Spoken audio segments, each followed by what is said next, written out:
Welcome back, Crammers, to question 4. The table below shows the maximum recorded temperature and the minimum recorded temperature on one day in each of 4 countries.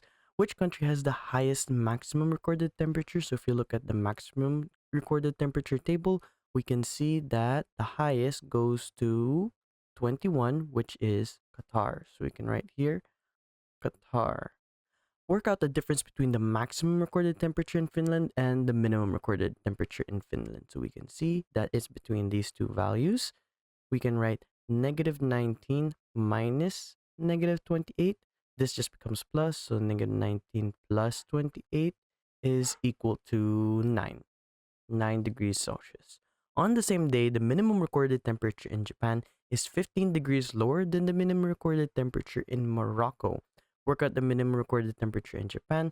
So the minimum recorded temperature in Morocco is 11 degrees. So 11 minus 15 gives us negative 4 degrees Celsius. Thanks for watching. Cram, then scram.